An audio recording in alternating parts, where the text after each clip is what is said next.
नमस्कार प्रिय दोस्तों, एक बार पुनः स्वागत है आप सभी का। प्रिय मित्रों, आज आप इस कहानी में जानेंगे कि स्त्रियां किस श्राप के कारण गैर पुरुषों के साथ शारीरिक संबंध बनाती हैं और वो अपनी काम वासना पर काबू क्यों नहीं कर पाती हैं। आखिर ये स्त्रियां किस श्राप के कारण ये सब करती है।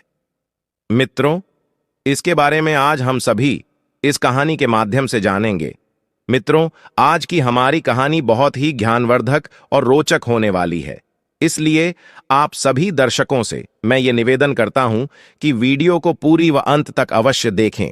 तो आइए देखते हैं कि स्त्रियों के अंदर किस श्राप के कारण काम वासना की भूख जागृत हुई थी और किस श्राप के कारण देवराज इंद्र के शरीर पर हजारों यूनियां बन गई थी। मित्रों, प्राचीन काल की बात है। देवराज इंद्र अपने घोड़े पर सवार होकर वन भ्रमण के लिए निकलते हैं, अर्थात जंगल में घूमने के लिए निकलते हैं। और जैसे ही देवराज इंद्र अपने घोड़े को लेकर घूम रहे होते हैं तो उन्हें उस वन के अंदर एक कुटिया दिखाई देती है। और जब वो ध्यान से देखते हैं तो उस कुटिया के अंदर एक बहुत ही सुंदर स्त्री दिखाई देती है। और प्रिय मित्रों, जैसे ही देवराज इंद्र को वो सुंदर स्त्री दिखाई पड़ती है तो देवराज इंद्र उस सुंदर स्त्री को देखकर मंत्र मुक्त हो जाते और मन ही मन उससे प्रेम कर बैठते हैं। मित्रों, उस सुंदर स्त्री को देखकर देवराज इंद्र इस कदर उसके प्यार में खो जाते हैं कि वो अपना धर्म भी भूल जाते हैं और उसे जी जान से प्रेम करने लगते हैं। प्रिय मित्रों, उस समय देवराज इंद्र को यह पता नहीं था कि जिस स्त्री से वह प्रेम कर रहे हैं वो स्त्री तो महान तेजस्वी गौतम आर्षि की पत्नी है। प्रिय मित्रों, उस दिन तो देवराज इंद्र गौतम आर्षि की पत्नी को दूर से ही देखकर चले जाते हैं, परंतु इंद्रलोक में पहुंचने के बाद देवराज इंद्र का मन बेचैन हो जाता है और हर समय उसी स्त्री के बारे में सोचने लगते हैं जिसको उन्होंने उस जंगल में देखा था। मित्रों, जैसे तैसे करके देवराज इंद्र वो रात्रि तो काट लेते हैं, लेकिन सुबह होते ही फिर से अपने घोड़े पर सवार होकर उसी जंगल की ओर निकल पड़ते हैं और चलते चलते उसी कुटिया के पास पहुंच जाते हैं जहां वो एक दिन पहले आए थे। और उस कुटिया के पास पहुंचकर गौतम आर्षि की पत्नी अहिल्या को जी भरकर निहारने लगते हैं। लेकिन मित्रों, इस बात का पता ना तो गौतम आर्षि की पत्नी अहिल्या को होता है और ना ही गौतम ऋषि को होता है कि देवराज इंद्र उन्हें छुप छुप कर देख रहे हैं। गौतम ऋषि की गिनती महारषियों में आती है। वह बहुत ही महान व तेजस्वी संत थे। ये अपने धर्म और कर्म का पालन करते हुए अपना जीवन निर्माण कर रहे थे। वो प्रतिदिन ब्रह्म मुहूर्त में उठते और प्रतिदिन गंगा स्नान के लिए जाया करते थे और उसके बाद भगवान की भक्ति में लीन हो जाया करते थे। मित्रों, देवराज इंद्र ने ये सारी गतिविधियां छुप छुप कर देख ली थी, इसलिए उन्होंने इसी बात का लाभ उठाया था। प्रिय मित्रों, अब तो देवराज इंद्र गौतम ऋषि की पत्नी अहिल्या के प्यार में इस कदर दीवाने हो गए थे कि उनका मन इंद्रलोक में बिल्कुल भी नहीं लगता था। अब तो वो प्रतिदिन उस कुटिया के आसपास आते और छुप छुप कर गौतम ऋषि की पत्नी अहिल्या को निहारते और वो अपने मन में विचार करने लगे कि आखिर इस स्त्री को मैं किस प्रकार प्राप्त करूं जो कि मैं इसके साथ शारीरिक संबंध बना सकूं। और एक बार देवराज इंद्र अहिल्या से मिलने की चाह लिए चंद्रमा के पास पहुंचते हैं और चंद्रमा से कहते हैं कि हे चंद्रमा, आप हमारी मदद करो। तभी चंद्रमा कहता है, देवराज इंद्र, मुझे आपकी किस कार्य में मदद करनी है, स्पष्ट बताइए। प्रिय मित्रों, तभी देवराज इंद्र चंद्रमा से कहते हैं, आपको मेरा एक कार्य करना होगा। चंद्रमा कहते हैं, बताइए प्रभु, क्या करना है। तो देवराज इंद्र चंद्रमा को बताते हैं कि देखो चंद्रमा, मुझे एक स्त्री बहुत ही पसंद आ गई है और उसके साथ मुझे छल करना है और उसके साथ छल करने में आपको मेरी मदद करनी है। तभी चंद्रमा कहते हैं, देवराज इंद्र, मुझे साफ साफ बताइए करना क्या है। तो देवराज इंद्र चंद्रमा से कहते हैं, तुम मेरे साथ पृथ्वी लोक पर चलो और एक मुर्गा का रूप धारण करो। तुम मुर्गा बनकर मध्य रात्रि में बांग लगा देना और जैसे ही तुम आधी रात्रि में बांग लगाओगे और तुम्हारी आवाज को सुनते ही गौतम आर्षि जाग जाएंगे। वह समझेंगे कि अब सुबह हो चुकी है और वो गंगा स्नान को चले जाएंगे। उसी बीच में उनकी पत्नी अहिल्या के साथ छल कर लूंगा। मित्रों, एक बात हम आपको और बताते चलें कि कोई भी व्यक्ति उसी को अपने दिल की बात बताता है जिससे उसके विचार भली भांति मिलते हैं, अर्थात जो उसके जैसे विचारों का होता है।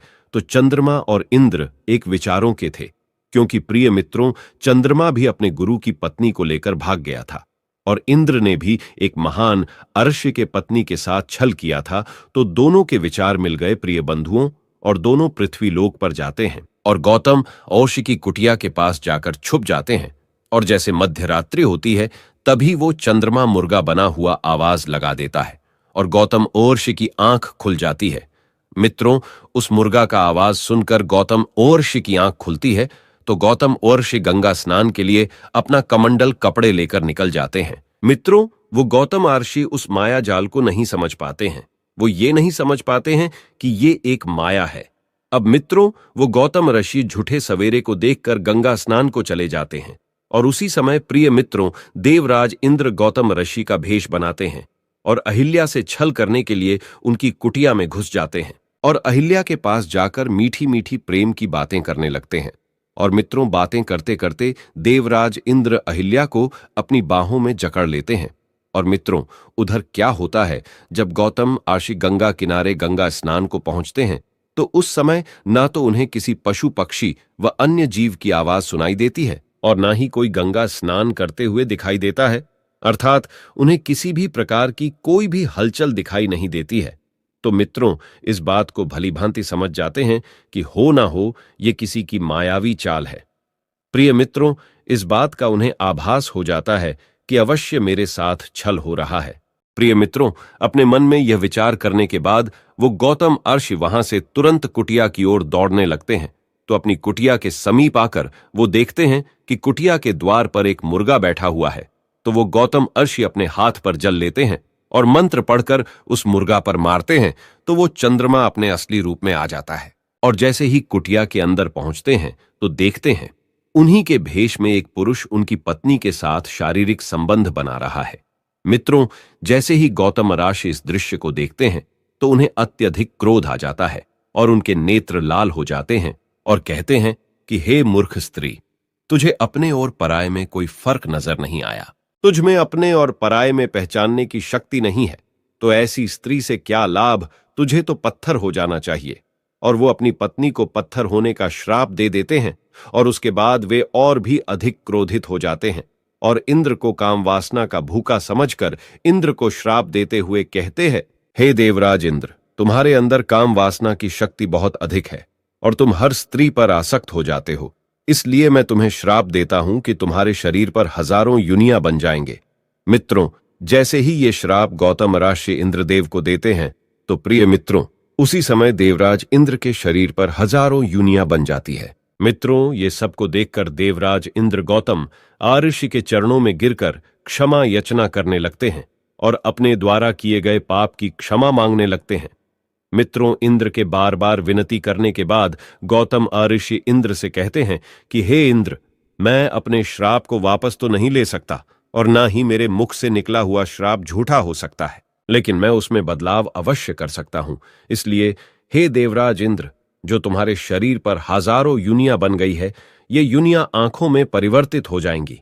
इनके जगहों पर हजारों आंखें बन जाएंगे। प्रिय मित्रों, गौतम ऋषि के ऐसे कहते ही वो युनियां आंखों में परिवर्तित हो गई। और मित्रों, गौतम ऋषि ने जो अपनी पत्नी को पाषंड होने का श्राप दिया था, तो गौतम ऋषि की पत्नी अहिल्या उनसे कहती है कि हे स्वामी, इसमें मेरा कोई दोष नहीं है जो आपने मुझे पाषंड होने का श्राप दे दिया, क्योंकि मुझे इस बात का बिल्कुल भी एहसास नहीं हुआ कि मेरे साथ आकर के जिसने भी छल किया है, अर्थात जिसने मेरे साथ संबंध बनाई है, कि वह कौन है, क्योंकि वह तो आपके रूप में आया था तो मैं तो आपको ही समझ रही थी।